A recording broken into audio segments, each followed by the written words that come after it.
Et ils sont venus, ils sont tous là. Elle va être jouée la finale de la Coupe du Monde. Joël Henry a invité sa famille, ses sœurs, ses amis dans sa maison du Vauclin. En tout, une quarantaine de personnes pour suivre l'événement sportif du siècle. Nous avons invité des amis et voilà, nous fêtons ensemble, que ce soit le Brésil ou la France, mais bon, ça nous permet de faire la fête. C'est comme si c'était un baptême, on réunit tous les amis. Voilà, c'est comme un baptême, voilà. On a l'habitude, mais bon, ça nous permet de faire la fête. Au menu du repas festif d'avant-match, des spécialités martiniquaises, soupe de poisson, poulet, riz, fruits à pain. Mais au lieu de la formule fromage ou dessert, aujourd'hui c'est la formule Brésil ou France, une autre spécialité martiniquaise. Ma tranche d'âge, 53, 54, 56, on a connu le Brésil 70, donc c'est pourquoi nous sommes brésiliens, on ne peut pas changer du jour au lendemain. Si la France peut-être nous avait donné l'habitude d'être en finale, on aurait peut-être été français, mais footballistiquement parlant, nous sommes brésiliens. Notre façon de toucher un ballon est brésilien. Alors je ne comprends pas le Martiniquais maintenant qui bouge comme un français.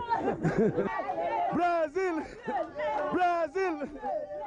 Alors pour que la cohabitation fonctionne bien, on a installé 2 télés, une à l'extérieur pour les admirateurs du Brésil et une à l'intérieur pour les bleus, blancs, rouges. Tout se passe bien entre les deux camps jusqu'au premier but de Zidane. À l'intérieur, c'est de la folie.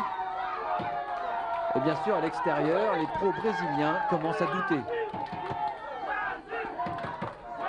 Ce n'est pas grave, mais on avait dit 2-1. Je vous ai averti de 1. Donc on a le temps de gagner. 2, 3, 1. On a l'habitude d'être marqué, d'être mené.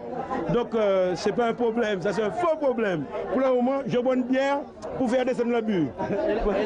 Mais à peine le premier but écoulé que sur le deuxième but, le camp français va complètement laisser éclater sa joie et bien sûr aller narguer l'équipe adverse. Les bleus, blancs, rouges savourent les dernières minutes quand Emmanuel Petit leur offre le 3e but et déclenche chez eux une vraie folie. À 3-0, la France est championne du monde. Je suis heureuse, c'est fabuleux, formidable. Vous êtes fière d'être française là aujourd'hui? Oui, 100% français. Les premières conséquences sont pour moi en Martinique. Je verrai beaucoup de Français qui vont naître en Martinique et ça me pose un problème. On devient de plus en plus français. Il y a des contradictions qui naissent, qu'il faut analyser. Après cette victoire de la France sur le Brésil, il faut aller beaucoup plus loin que le football. Le football exprime des peuples.